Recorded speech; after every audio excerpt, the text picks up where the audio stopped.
Bonjour à tous et bienvenue pour ce point de marché en direct pour la publication des NFP, le rapport mensuel sur l'emploi non agricole aux États-Unis. Cet après-midi, nous allons donc suivre cette publication qui est dans 13 minutes, qui devrait impacter le dollar US et donc toutes les paires en dollars, l'euro-dollar, le GBP-USD, la USD, ainsi de suite. Je pense que l'once d'or devrait également bouger pas mal et probablement même les indices boursiers, bien entendu. Alors durant cet après-midi, durant ce point de marché, je vais me focaliser sur les actifs qui sont cotés en dollars, bien entendu. Donc je ne ferai pas de suivi des actifs, par exemple des paires croisées type GBP NZD. Je pense que les actifs européens non plus, même si c'est vrai qu'on pourrait parler du CAC 40 avec cette publication des NFP. Je vais donc suivre le CAC 40, mais sachez que je vais me focaliser sur les actifs cotés en dollars, sachant qu'il s'agit d'une publication américaine et d'ailleurs l'une des plus importantes sur le marché des changes. Avertissement sur les risques liés au trading. Toute opinion, information de marché, note de recherche, analyse, prix et autres notifications ont pour seul et unique but de commenter l'évolution des marchés et ne constituent en aucun cas un conseil ou des conseils d'investissement. Attention, ici on parle des NFP et donc on parle quand même d'une augmentation de la volatilité. Ça veut dire une augmentation des risques sur le marché cet après-midi dans 10 minutes.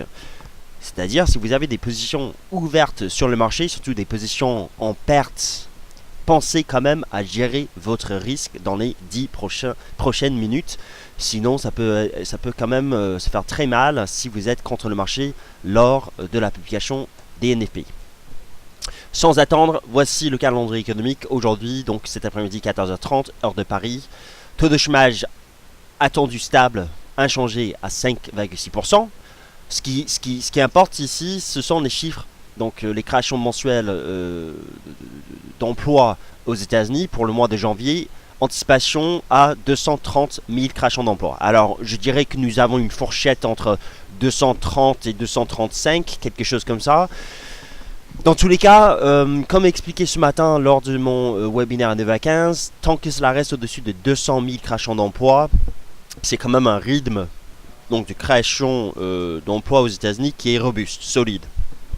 Et ça devrait permettre au dollar US au moins de ne pas casser des niveaux, enfin de ne pas entrer dans une tendance baissière sur le moyen terme. Ceci dit, le dollar US est quand même dans une situation critique aujourd'hui, sous ses sommets de 2009. Actuellement, à l'ère actuelle, donc là, maintenant, on est plutôt sur un support. Ça veut dire en fait que le dollar US pourrait finir par rebondir cet après-midi. Il faudra voir par contre si derrière une reprise du dollar US est possible en février avec ces statistiques ici. Supérieures attentes, bullish pour le dollar US. Inférieures attentes mais supérieures à 200, ce serait plutôt neutre mais globalement bullish pour le dollar US. Inférieur à 200, là on risque, à ce moment-là, on risquera d'avoir une cassure baissière sur le dollar US et donc une accélération de l'euro-dollar, du GBP-USD, ainsi de suite. Donc c'est-à-dire des cassures de résistance sur ces paires de devises. C'est ce que j'ai expliqué dans mon analyse de l'euro-dollar ce matin. Justement, si vous n'avez pas lu cette analyse, eh bien c'est dommage parce que tout est expliqué ici. Maintenant, je reviens sur le calendrier économique. Ce qui est aussi important, c'est d'observer toutes les autres statistiques qui sont publiées. Donc, c'est un rapport. Il n'y a pas uniquement les créations mensuelles d'emplois, il n'y a pas uniquement le taux de chômage. Il y a aussi les salaires, donc la progression des salaires ici, salaire horaire, donc attendu en hausse, enfin une progression, une accélération en janvier. Ce serait quand même quelque chose aussi bullish pour le dollar US parce que le fait que les salaires restent quand même, enfin les salaires réels surtout, ne progressent pas depuis maintenant 5 ans, eh bien c'est quelque chose qui limite les perspectives d'inflation et donc limite les perspectives d'une hausse des taux aux États-Unis. Si le taux de chômage bouge, enfin s'il y a, je sais pas, une baisse ou une hausse, il faudra en fait surveiller le taux de participation à ce moment-là pour expliquer, enfin pouvoir mieux justement expliquer comment cela se fait par exemple si le taux de chômage baisse à 5,5%? Est-ce que c'est parce que on a créé beaucoup d'emplois, ou est-ce que c'est tout simplement parce que le taux de participation baisse et que les demandeurs d'emploi quittent le marché du travail? Donc ça c'est quelque chose en cas d'un changement du taux de chômage. Pour les graphiques, on va faire rapidement le point rapidement sur les graphiques qui ne s'affichent pas malheureusement. Ok, voilà. J'avais peur là. Alors donc les graphiques, en fait, vous avez l'euro-dollar ici sous sa moyenne mobile à 20 jours. Alors j'ai mis une moyenne mobile à 20 jours sur un graphique à 30 minutes, d'où la raison pour laquelle elle n'est pas tout à fait au-dessus des cours, hein, vous voyez. Hein. Donc depuis l'ouverture des marchés, nous avons quand même une progression de l'euro-dollar. Bref, résistance 1,1474, c'est un niveau qu'il faut absolument casser aujourd'hui pour espérer un rebond plus conséquent sur l'euro-dollar. Alors, il faut dire que les traders particuliers sont majoritairement à la vente sur l'euro-dollar. 33% des traders sont à l'achat. Et donc là, si l'euro-dollar devait casser sa MM20 jours, on pourrait derrière dépasser assez facilement, j'estime, les 1,1540. Et surtout si on dépasse les 1,1540 dans la foulée, on aura beaucoup plus de vendeurs à ce moment-là, je pense, c'est les traders particuliers. Et là, un signal de trading déjà au-dessus de la MM20 jours, donc globalement au-dessus des 1,15 si l'on dépasse les 1,15 suite au NFP. Et derrière, un retour sous les 1,1650. Ce serait l'objectif, d'après moi, à la hausse. Donc attention, nous avons un potentiel de hausse qui doit être confirmé par les NFP. Sans confirmation, regardez où se trouve le dollar index, sur un support. On travaille ce support ici. Attention, il faudra absolument que le dollar US casse son support. Il baissera, à mon avis, vers les 11 700 points dans ce cas-là, pour que l'euro-dollar puisse casser réellement sa résistance. Une clôture journalière, de toute façon, au-dessus de la MM20 jours, devrait nous permettre de progresser davantage, de faire de nouveaux plus hauts en février. Donc ça, c'est quelque chose que je surveille sur l'euro-dollar. Sinon, on est neutre dans un range et baissier. Donc, on risquera, bien entendu, de repartir à la baisse si cette résistance n'est pas cassée aujourd'hui. En gros, il faut absolument dépasser les 1,15 dans la foulée. Pour le CAC 40, nous sommes sous une résistance, donc un range pareil comme sur l'euro-dollar. Tendance haussière, donc peut-être on va essayer de casser les 4700 points. Si le CAC 40 casse les 4700 points à la fin de cette journée, alors ce serait quand même bullish. Et on pourrait progresser davantage. Mais sinon, c'est un range. Et donc, il y a certainement un risque de ne pas parvenir à casser cette résistance. Attention à un piège si on part à la hausse et ça mèche sans confirmation derrière à la fin de cette journée. Donc, vers 17h35, il faut absolument casser les 4700 points en cours de clôture journalier, soit sur le CAC Cash, soit sur le futur ce soir à 22h. Pour les autres paires en dollars, si vous souhaitez vendre le dollar US, eh bien moi je pense que le GBP/USD est pas mal, puisque on a cassé une résistance ici, vous voyez là, avec une divergence haussière sur le RSI. Le niveau à surveiller en cas de repli donc du GBP/USD cet après-midi, rebond du dollar US. Dans un premier temps, il faut surveiller les 52, 50, 60. Au-dessus de ce niveau-là, j'ai plutôt un avis positif sur cette paire de devises pour viser les 1,55. D'ailleurs, une cassure baissière du dollar US devrait nous donner cet objectif à 1,55 d'ici, j'estime, lundi prochain. Bon, c'est pareil pour toutes les autres paires en dollars, donc inutile de vous expliquer ce qui pourrait se passer. Je vois donc les indices boursiers US et européens plutôt en zone de résistance, mais il faudra voir s'il y a réellement des réactions baissières. J'en suis pas sûr et certain. Ça, c'est la raison pour laquelle je vais suivre principalement l'euro-dollar. Pour l'Ansdor, j'ai failli oublier. L'Ansdor, en fait, il faut surveiller 1250. Si ça tient, alors on pourrait avoir un rebond et donc un retour même vers les 1300 derrière. Mais il faut déjà tester le niveau, à mon sens, et y réagir positivement. Si les 1250 tiennent cet après-midi, moi j'aurais quand même un billet globalement bullish sur cet actif. Sinon on risque de retomber vers les 1237, 1240. Voilà, donc on va suivre cette annonce dans 4 minutes. Est-ce qu'il y a des questions rapidement? Rapidement des questions. Alors, visiteur qui me dit, est-ce que le résultat des NFP donnera des tendances dès la semaine prochaine? Oui, je pense. S'il y a des cassures, bien entendu. Je pense qu'en fait, si nous avons une statistique, donc les créations d'emplois supérieures à 200 mais inférieures à 230, on risque d'avoir des ranges encore à trader la semaine prochaine jusqu'il y ait un catalyseur sur le marché. Donc j'espère effectivement que, par exemple, personnellement, moi je pense que ce serait intéressant de voir le dollar US casser son support avec l'euro dollar au-dessus des 1,15 cet après-midi. Je pense que ce serait intéressant, mais il faudra déjà voir. Encore une fois, vous avez donc 3 minutes pour maintenant alléger vos positions, hein. Si vous avez des positions, vous jouez avec le feu, clairement. Enfin, des positions intraday, bien entendu. Si vous avez des positions en swing et vous êtes en position depuis maintenant des semaines, il n'y a pas de problème. Enfin, a priori. Après, il faut quand même gérer vos stops de protection. Je vous invite à suivre cette statistique, cette publication ici dans notre section news en temps réel. Alors, moi, en fait, je vais suivre via mon compte Twitter. Pendant que vous pouvez regarder via notre page d'actualité en réel. Et en fait, je vais maintenant afficher juste le graphique de l'euro dollar pour voir la réaction dans les premières minutes suivantes cette annonce. Dernière chose, ne vous affolez pas, hein. Si le marché s'envole ou baisse rapidement, dans les premières minutes, souvent, en fait, la première réaction sur le marché n'est pas forcément la bonne parce que tout le monde regarde déjà les créations mensuelles d'emploi. Et ensuite, tout le monde va aller sur le site de la BLS pour chercher justement les détails derrière ce rapport. Donc attention, souvent on voit quand même une première action qui n'est pas forcément la bonne.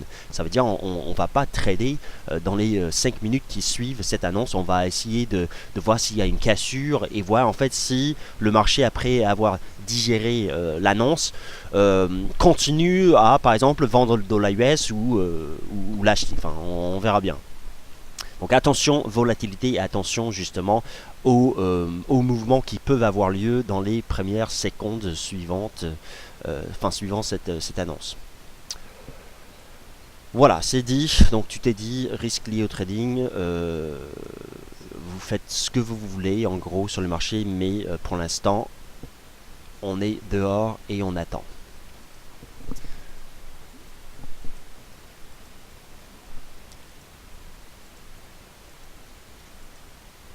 Et on attend. Voilà. Le suspense. Alors donc, je pense que la statistique vient de sortir. Parce que je vois que ça commence à bouger.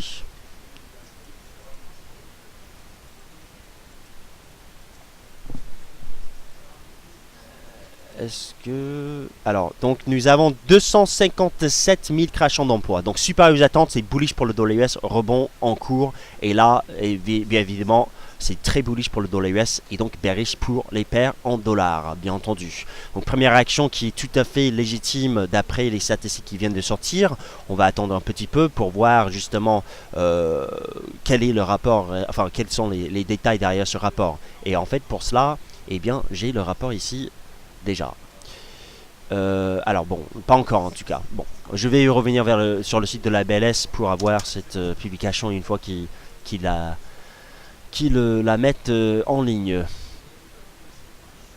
Mais ça c'est quand même bullish pour le dollar US et vous voyez la réaction. On a failli casser le support, piège et ça rebondit. Donc ça c'est quand même bearish pour l'euro dollar et bullish pour le dollar US. Ça veut dire en fait que l'on pourrait commencer cet après-midi à chercher justement des positions vendeuses sur l'euro dollar, hein. On va attendre un petit peu encore, mais je pense quand même que la probabilité qu'on reparte à la baisse, ça me semble quand même bonne. Alors taux de chômage à 5,7%. Donc une hausse du chômage apparemment, d'après ce que l'on me dit. Je vais revenir sur notre calendrier économique et regarder ça. Donc voilà, en fait, encore une fois, c'est très bullish pour le dollar US, bearish pour l'Ansdor qui travaille son support. Et il n'y a pas trop de volatilité par contre sur les indices. Mais voilà, le dollar US tient son support, vous voyez la réaction là. La probabilité que le dollar retrace toute cette hausse ici, elle est faible. Et donc l'euro-dollar, à mon sens, est en train de donner un signal de baisse sous sa MM 20 jours. Et ça sent pas bon derrière, bien entendu. Voilà, voilà, donc une statistique qui est très très bonne. Et le marché réagit tout à fait logiquement, hein. Donc attention, la livre sterling arrive sur ce niveau-là. Ça va être un peu compliqué quand même de l'acheter. On va surveiller maintenant plutôt la clôture journalière ce soir parce que encore une fois il fallait absolument que le dollar US casse son support. Il n'a pas fait et là il rebondit déjà pas mal. L'euro dollar est en train de casser déjà son support intermédiaire à 1,1390, 1,14. Ça risque de retomber vers les 1,13 cet après-midi assez facilement. Et puis derrière, bah, bien entendu, avec un dollar toujours haussier. Ce qui est important pour moi en tant qu'analyste et vous en tant que trader déjà, c'est la réaction ici. Et en fait, derrière, si le dollar devait casser ces sommets ici, ça veut dire en fait on va casser les sommets de 2009. Et là, vous avez compris que ce qu'on est en train de faire ici, c'est un point haut moyen terme potentiellement sur l'euro dollar. Donc attention, là, nous avons très clairement quelque chose de très très bearish, baissier pour l'euro dollar cet après-midi.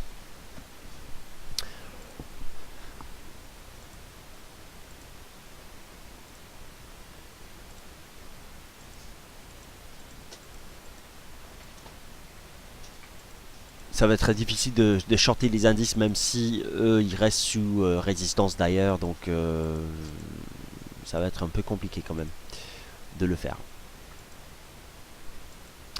Alors, qu'en est-il justement, j'ai oublié. Alors, on va s'intéresser rapidement parce que j'ai vu que le dollar canadien a bougé pas mal aussi. S'intéresser aux statistiques au Canada rapidement parce que les NFP au Canada viennent de sortir aussi. Alors, baisse du taux de chômage au Canada et des créations positives d'emplois. Donc ça est aussi bullish pour le dollar canadien, mais bon, l'USD4 devrait à mon sens être quand même bien soutenu. Par contre, les paires croisées type JBP4 par exemple baissent. Ça c'est ce que je vois déjà. Alors est-ce que j'ai un graphique de l'USD4? Oui. Alors l'USD4 donc reste bien soutenu. Je m'intéresse justement à un niveau d'achat potentiellement à 1,2320. C'est un support, mais également la MM 20 jours qu'on n'a pas testé depuis le 31 décembre. Donc là, si le Z4 devait, parce que les deux statistiques sont bonnes, hein, si le Z4 devait ne pas forcément monter, surtout s'il devait la semaine prochaine tester les 1,2320, ça pourrait permettre d'acheter cette paire de devises dans le sens de la tendance, bien entendu. Donc ce ne sera pas à trader aujourd'hui parce que c'est un peu difficile de trader une paire de devises dans les deux monnaies sans soutenues par les statistiques qui viennent de sortir. Vaut mieux trader l'euro dollar bien entendu puisque lui il repart à la baisse et il casse niveau. C'est difficile pour le support de l'or, oui, logiquement, en fait, sachant que l'or est inversement corrélé au dollar US, et c'est surtout le cas aujourd'hui. C'était pas forcément le cas ces dernières semaines, mais là, très clairement, le dollar US monte fortement. L'once d'or est en train de casser son support. Je pense qu'on risque d'aller chercher les 1240. Je vous invite, si vous vous intéressez à l'or, à prendre connaissance justement des prochains niveaux. Cette analyse ici, l'once d'or, les 1250 en surveillance cet après-midi, ça casse. Et donc maintenant, en fait, je vois un niveau quand même à 1240 qu'il faudra surveiller pour cet après-midi peut-être même, et la semaine prochaine. Mais bon. Voilà, donc un signal de baisse est en cours. Toutefois, je pense que si vous shortez sur les 1250, vous risquez quand même d'avoir globalement non-confirmation à la fin de la journée si ça remonte. Donc à éviter pour le moment. Pour l'euro-dollar, même si ça casse pas réellement les 1,13, 90, 1,40, il y a toujours un risque de baisse sous sa moyenne mobile à 20 jours, bien entendu. Donc si vous voulez profiter d'un rebond déjà, je vais me mettre sur un graphique en 5 minutes. Voilà, donc on vient de casser ce niveau-là. Peut-être le marché va essayer de consolider un petit peu, mais globalement, peut-être même cet après-midi, sous les 1,14, on aura toujours des pressions sur le marché. Donc sous les 1,14, j'estime que ça pourrait être intéressant de vendre. Sinon, encore une fois, bah, vous avez toujours des résistances ici. Donc un mouvement en cours et le prochain support que je vois c'est 1,1320 avec des statistiques qui sont très très bullish. Le problème ici c'est que shorter là maintenant en intraday difficile parce que le ratio risque-rendement n'est pas très intéressant. Donc il faut espérer plutôt un retour sous les 1,14. Shorter maintenant en swing, ça peut se faire. Après vous jouez avec le, enfin vous courez le risque durant le week-end d'avoir un événement, surtout avec la Grèce, qui entraîne à dimanche soir par exemple un fort rebond, un gap haussier sur l'euro dollar. Un gap haussier, ça me semble pas très probable en ce moment, mais on sait jamais. Donc difficile en fait si vous n'êtes pas dedans déjà. En gros, il faut plutôt attendre que le marché consolide pour pouvoir, si vous souhaitez vendre, chercher donc une opportunité vers les 1,14. Le yen vient de prendre une belle claque, on m'a dit. Alors j'ai oublié justement mes graphiques sur le yen. On va regarder rapidement. Le yen 1,16 c'est le support, hein. Alors non, c'est pas une belle claque, hein. Le dollar US est bien entendu soutenu, donc je sais pas pourquoi on me dit une belle claque. Ça c'est en fait une hausse.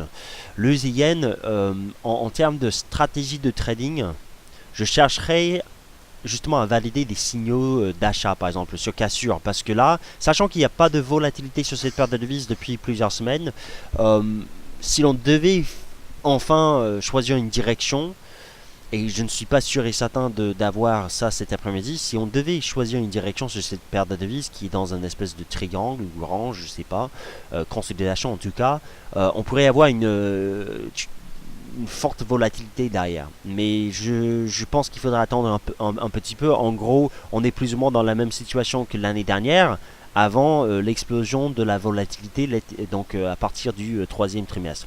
Là. Alors, je vois plus ou moins la même chose. Il faudra juste voir si derrière, dans le ciblage des NFP, on a réellement quelque chose à faire. Dans tous les cas, dans les prochaines semaines, les 1,15, 50, 1,16, c'est un gros support, un gros niveau à surveiller. Par contre, il y a une chose qui complique cette situation sur le yen. Il y a une chose qui complique la situation. Je vais vous montrer rapidement un graphique que j'ai préparé l'année dernière. Nous sommes ici sur le yen, là. Et donc en fait, même si ça monte, il faudra faire attention. Parce que là c'est une grosse zone de résistance avec une ligne de tendance en place depuis 1298 que j'ai découvert donc en décembre. Il faudra faire attention à partir de cette zone là, donc des 121 en gros. Mais là clairement il y a quelque chose qui est en train de se passer sur le yen, et clairement ça peut être quand même un signal de hausse sur le court terme en tout cas. Vu que la tendance elle est haussière, vu que là le marché est en train de tout casser on va dire à la hausse, même si je vois pas de cassure, enfin ça peut être une cassure ici quand même. Je dirais que essayer d'acheter le yen désormais ça me paraît intéressant, même si la majorité des traders particuliers est déjà à l'achat. Donc voilà, l'euro dollar à la baisse, le dollar US à la hausse, toutes les paires en dollars, l'AUD USD échoue sur sa résistance, le GBP USD teste un support potentiel, peut-être un pullback, peut-être un piège, on verra bien. Le CAD qui bouge pas trop parce que les deux statistiques au Canada et aux États-Unis sont bonnes. Toutefois, encore une fois, il y a un niveau ici qui pourrait permettre d'acheter cette paire de devises. Qu'en est-il du pétrole? Le pétrole sous pression un petit peu, puisque le dollar US est en train de rebondir, et donc sous résistance. Sans cassure, sans dépassement des 53, on risque quand même d'avoir un retour des pressions sur le court terme sur le pétrole. Et le CAC 40 en train de tester sa résistance, avec quand même l'appétit pour le risque. L'appétit pour le risque présent sur le marché. Est-ce qu'il y a des questions maintenant? Je vais passer sur le chat pour voir les questions. Les indices décollent enfin. Oui, en effet, les statistiques sont super bonnes. Donc en effet, ça plaide en faveur d'une appréciation des indices boursiers, bien entendu. Alors je vais regarder les questions et en même temps je vais essayer justement de regarder un petit peu le rapport sur l'emploi non agricole, donc ici. Alors pour les questions, Euh, Donc je vois que le Tigre 30 était short sur le pétrole, 1350 pips sur le XAU USD. Bien vu.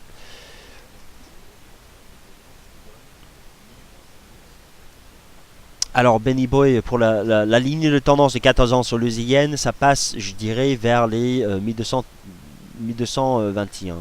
Euh, Grosso modo, au pif. Hein, c'est une zone quoi. Donc je dirais entre 1220 et 1222.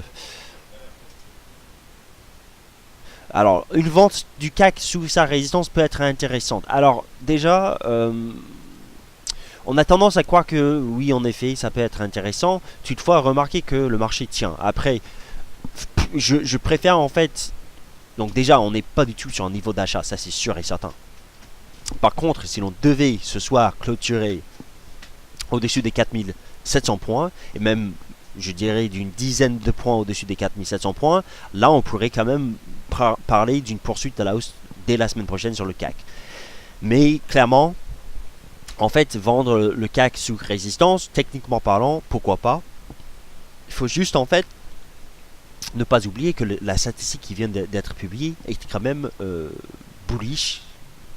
Enfin, bullish pour les actifs risqués. Et, enfin, bon, le dollar US, bien entendu, mais bullish pour les marchés actions, globalement. Après, on parle du CAC, et ça, c'est un indice français, mais si on devait parler du Dow Jones, bah regardez ce que fait le Dow Jones quand même. On est sur résistance, j'ai pas l'impression que... personnellement, je pense qu'il vaut mieux juste attendre et pas forcément forcer les choses sur les shorts à contre-tendance sur les indices boursiers sans bonne raison. Voilà, c'est tout ce que j'ai à dire là-dessus. Je pense qu'en fait, l'euro-dollar qui part à la baisse, ça c'est intéressant. Essayer de prendre de profiter d'un rebond vers cette zone ici, vers les 1,1390, 1,14 cet après-midi. Ça pourrait se faire. Je sais pas si on aura la force d'y aller, parce que bon, ça fait quand même une trentaine de points. Donc pour le rapport sur l'emploi, nous avons donc 5,7% pour le taux de chômage. Donc ça, c'est une hausse du taux de chômage avec une hausse du taux de participation sur le marché à 62,9%. Donc il y a plus de demandeurs d'emploi.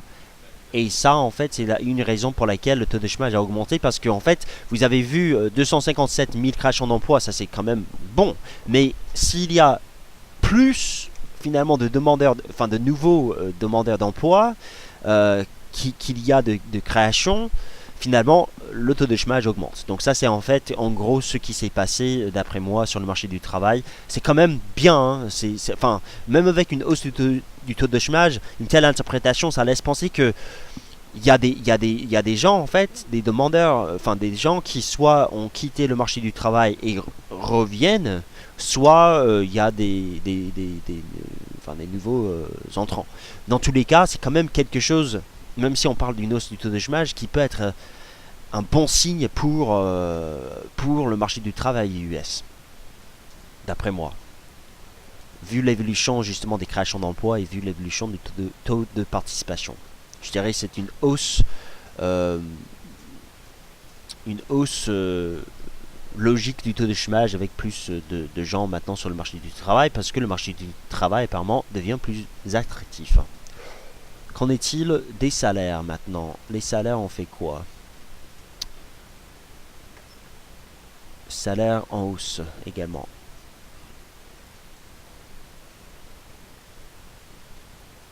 Donc globalement, c'est quand même un rapport qui est, d'après moi, bullish, très très bullish pour le dollar US.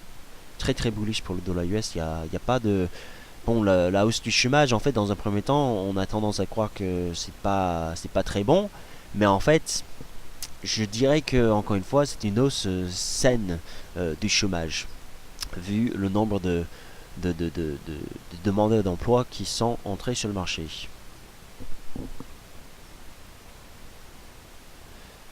Bonjour visiteurs. Alors, vous me dites donc paradoxalement, les bonnes statistiques ne constituent-elles pas une mauvaise nouvelle pour les indices US, la Fed risque de hâter la hausse des taux. Alors, visiteurs, en fait, c'était le cas. Donc, dans le passé, on avait quand même des fois des bonnes statistiques aux États-Unis qui entraînaient une baisse des indices boursiers.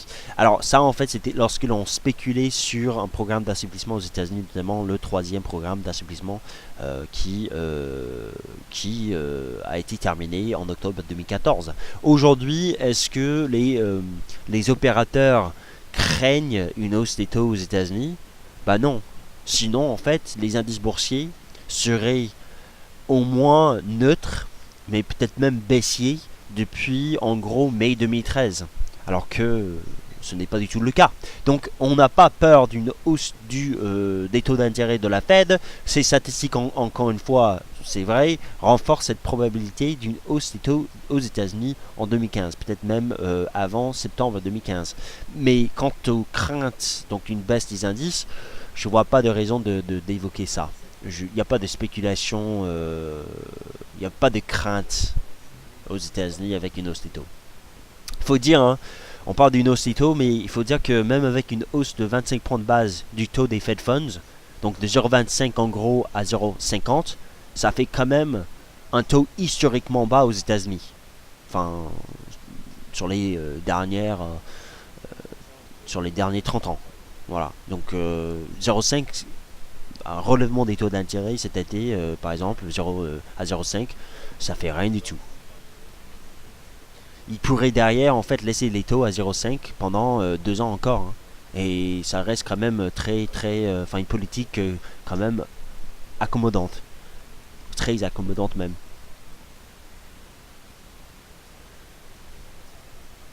Donc Marie qui m'a posé la question pourquoi le taux de chômage aux États-Unis monte alors qu'on a créé des emplois et même plus que prévu. Donc j'ai déjà répondu à cette question. Je pense que vous avez posé la question avant justement ma réponse. Je viens de la voir. Alex donc qui me dit c'est moi où le rebond donc entre guillemets rebond du dollar US ressemble plus à un petit mouvement euphorique qu'à une reprise de tendance. Alors moi je dirais on verra bien à la fin de cette séance, mais regardez la tendance du dollar US. Regardez cette tendance déjà. Remettre en cause cette tendance, c'est être contre le marché.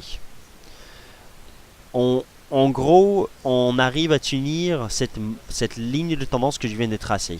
Bon, avec un petit piège, donc ce matin, bien entendu, avant les statistiques. D'où le mot piège, parce que c'était avant les statistiques. On tient un support de taille.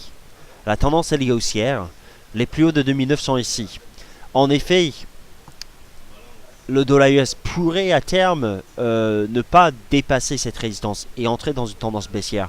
Mais en fait, pour le moment, aujourd'hui, la probabilité qu'on casse un support, elle est, j'estime, très très faible. Sans exagérer. Hein. Peut-être il y a des événements cet après-midi inattendus, des annonces. Mais bon, très clairement, là, le dollar US sous une résistance hebdomadaire, mais sur un support, pour l'instant. D'ailleurs, en fait, je dirais même, si l'on regarde le dollar index, le Dow Jones FXM US Dollar Index, nous sommes ici, en fait. Je dirais même que le support qu'on vient de tester, c'est plutôt un pullback sur un niveau déjà cassé. Mais bon, je préfère quand même voir une sortie du range derrière, sur une sortie de ce range pour confirmer ça. Mais pour l'instant, ça, c'est un gros niveau. 11 745, même 40 on peut dire, sur le Dow Jones FXM US Dollar Index. C'est un gros niveau. Pour remettre en cause ce rebond qui est quand même conséquent cet après-midi, eh bien, il faut avoir du courage ou être un peu fou, on va dire, sans être méchant, mais juste pour vous dire, ça va être compliqué de vendre le dollar US. Ça va être compliqué. L'analyse technique et l'analyse fondamentale sont toutes les deux d'accord sur le fait que le dollar US est haussier et pour de bonnes raisons jusqu'ici. De toute façon, même si les NFP décevaient un petit peu cet après-midi, si on avait eu par exemple une statistique à 210, bah, globalement on parle d'une guerre des devises. Toutes les banques centrales enfin quasiment toutes les banques centrales des pays développés, sauf en Nouvelle-Zélande, sauf aux États-Unis et sauf en Angleterre aujourd'hui, ont des politiques, enfin assouplissent la politique monétaire. Face à cette guerre de devises, en fait, où toutes les autres devises se déprécient, le dollar en fait ne peut que monter. Bon, ça c'est quelque chose sur le très long terme, bien entendu. On parle ici des réactions de court terme. Dans tous les cas, je vois vraiment aucune raison de se méfier de ce rebond pour l'instant sur le dollar US. On est dans un range, donc au moins sur le court terme, peut-être on va pas pouvoir progresser vers de nouveaux plus hauts. Peut-être on va juste s'installer dans un range, aller chercher les prochains niveaux. Donc ici, d'ailleurs les 11 820 points, et ici les 11 870, soit les sommets de 2009. Mais à la limite, l'euro dollar qui reste sous sa MM 200, MM 20 jours, qui vient de tester d'ailleurs les 1,1390, donc on commence à voir la zone de vente ici. Très clairement, ça va être compliqué pour voir le dollar US baisser maintenant.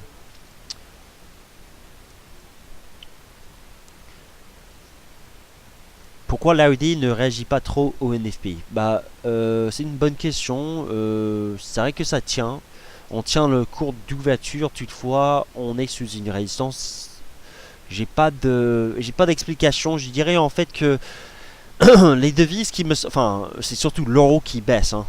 Donc en fait c'était l'euro-dollar qui hier a rebondi à nouveau. En fait, l'euro qui est une devise les plus fortes cette semaine avec la livre sterling, bien entendu. Qui tient son niveau d'ailleurs. Donc ça, à la limite, pour quelqu'un qui veut vendre agressivement le dollar US, il y a quand même au moins quelque chose à faire sur le GBP-USD. C'est un peu difficile de vouloir vendre le dollar US, mais il y a un niveau. Bon, en gros, l'euro était une des devises les plus puissantes cette semaine. Et en fait, maintenant, le marché choisit de vendre en fait la devise qui avait grimpé le plus cette semaine parce qu'il y a plus de rendement à chercher. Donc voilà, toujours dans ce range, cette zone de compression sur l'euro-dollar, je dirais c'est un espèce de triangle avec la borne haute qui est la moyenne mobile à 20 jours et ce support ici à 1,1310. Donc un objectif pour les vendeurs sur l'euro-dollar. Surtout si l'on ne dépasse pas les 1,14 cet après-midi. Pourquoi l'AUD Index a-t-il monté avant le NFP? Je sais pas, il y avait des acheteurs sur l'AUD ou bien des vendeurs qui ont coupé la vente. Je sais pas, j'ai pas toutes les explications pour tous les mouvements qui représentent du bruit sur le marché avant une statistique. Mais en gros, probablement des rachats de shorts. Je sais pas, je peux pas vous dire. Malheureusement, je ne suis pas le maître du Forex. Hein. Sinon, je pourrais vous dire tout ce qui s'est passé et tout ce qui se passera. Et c'est pas malheureusement le cas.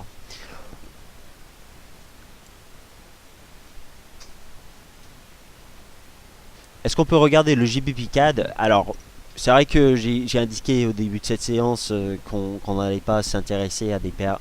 Le yen, il est quand même bullish. Waouh.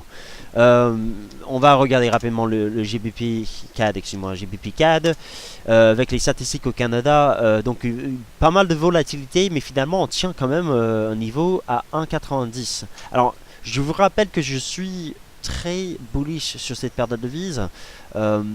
Qui jusqu'ici progresse quand même pas mal depuis le début de l'année. Et en fait, je pense que cette paire de devises, si tout va bien, après cette consolidation qu'on connaît depuis plusieurs semaines, je pense que cette paire de devises pourrait dépasser les 92, donc on va dire les 93 pour en être sûr. Et en fait, avec un dépassement des 93, je pense qu'on pourrait monter jusqu'à par exemple 2,06, 2,06. Cette année même, ou à la limite début 2016. Dans tous les cas, le marché ici, le GBP CAD, a donné un signal d'achat, un signal de continuation avec la baisse surprise des taux au Canada en janvier. Et là, ce qu'on a fait en janvier est d'après moi très bullish, donc en termes d'analyse technique. Voilà. Ça, c'est la raison pour laquelle j'étais haussier même avant le dépassement de cette zone parce que j'anticipais cela, vu le mouvement en 2013 et la consolidation en 2014, c'est un espèce de drapeau dont on est sorti déjà par le haut. Et bien j'ai anticipé ça en fait en décembre, et là en janvier, confirmation. Donc là en fait je pense que c'est très intéressant d'acheter les replis du GBP CAD, de mettre en place des stratégies sur donc repli, et je reste en fait aussi tant qu'on reste au-dessus des 80 1,80 sur le GBP CAD. Bref, en gros les statistiques au Canada sont bonnes cet après-midi. Toutefois je pense qu'elles ne sont pas suffisamment bonnes pour écarter le risque baissier sur le CAD sur le long terme, avec la baisse des taux au Canada, avec la chute du pétrole l'année dernière, et donc le prix qui reste historiquement bas, quand même en dessous de sa moyenne long terme aujourd'hui, et tout cela en fait ça quand même devrait peser sur le dollar canadien sur le long terme. Donc le GBP CAD c'est comme le ZCAD, hein. Le ZCAD est beaucoup plus bullish, on est d'accord, mais par contre le GBP CAD m'intéresse parce que il semble, d'après moi, il me semble qu'il y a un potentiel explosif sur les paires croisées type GBP CAD et GBP NZD. Pour l'instant, le GBP NZD c'est compliqué. GBP CAD, par contre, les fondamentaux valident justement la hausse jusqu'ici, et l'analyse technique nous a donné quand même une opportunité d'achat en janvier. Donc bref, un support à 80, 1,80, on va dire 1,8770, 1,88.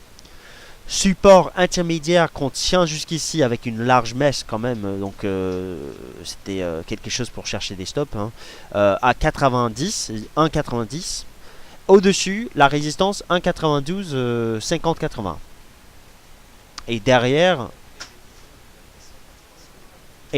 on pourrait, avec une sortie de cette zone et une cassure de cette résistance, encore une fois, avoir un mouvement haussier beaucoup plus puissant et beaucoup plus durable dans le temps.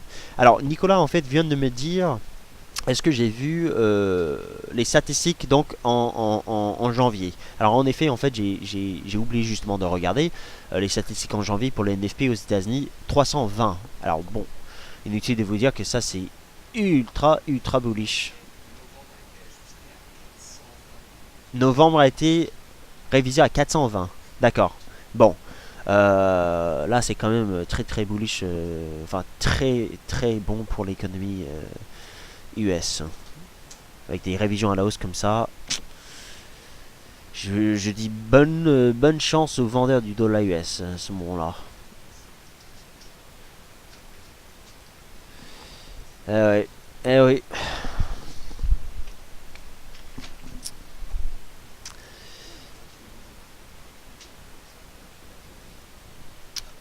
Bon, quelqu'un me parle de l'EusiCAD. Je pense encore une fois que l'EusiCAD, en fait, il n'y a rien à faire là-dessus aujourd'hui. Je vous dis juste un niveau, 1,23,20. Et ce niveau-là, en fait, ou 1,23, peut-être même 15. Ce niveau-là, en fait, ça m'intéresse pour la semaine prochaine. Une petite touchette là pour repartir, ce serait pas mal.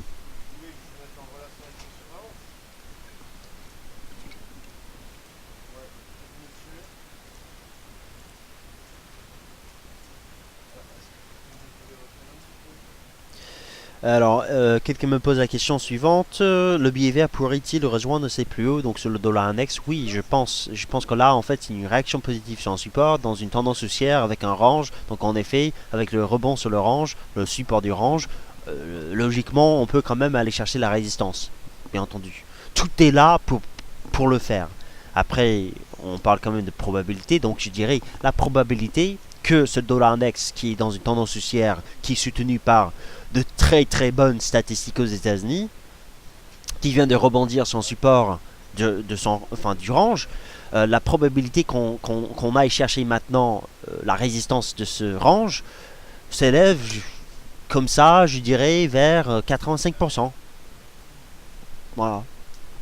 Bon, c'est une probabilité au pif, bien entendu, mais ça c'est ma probabilité. En gros, je pense en effet qu'il y a des potentiels d'appréciation sur le dollar US, et donc en effet qu'il y a du potentiel à la baisse sur l'euro dollar, bien entendu, qui consolide vers cette zone qu'il faut surveiller désormais.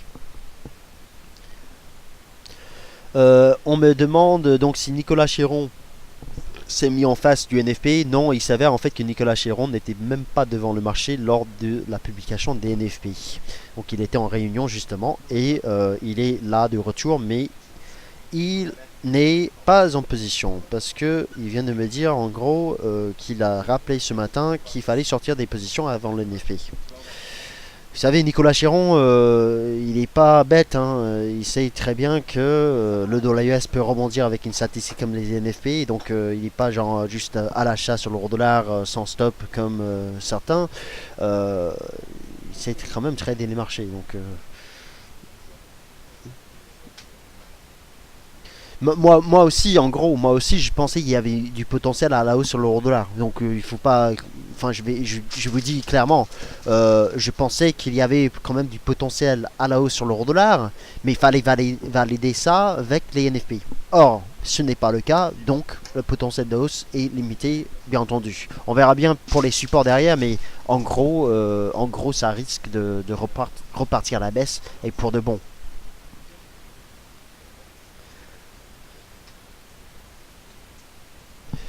Bon voilà, en gros, je vais donc arrêter là. On a suivi les marchés pendant 45 minutes. J'ai rien à dire, hein. Je peux vous répéter toute l'après-midi. Le dollar US pourrait monter, le dollar US pourrait monter.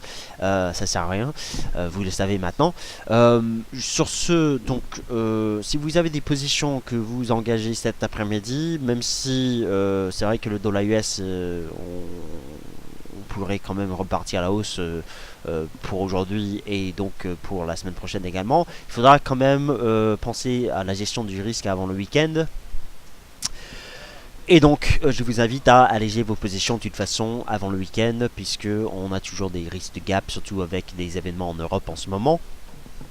Donc voilà, c'est dit, et après c'est à vous de voir en fonction de votre appétence pour le risque. Je vous remercie énormément d'avoir suivi les marchés avec moi cet après-midi sur dailyfix.fr. On va se retrouver dès lundi matin à 9h15 pour mon émission Good Morning CAC 40. On va faire le suivi sur l'euro dollar, le CAC 40 et l'once d'or, comme d'habitude. Vous pourrez me poser vos questions à ce moment-là. Sinon, passez un très bon week-end ensoleillé dans le froid. Et puis, on va suivre les marchés ensemble lundi.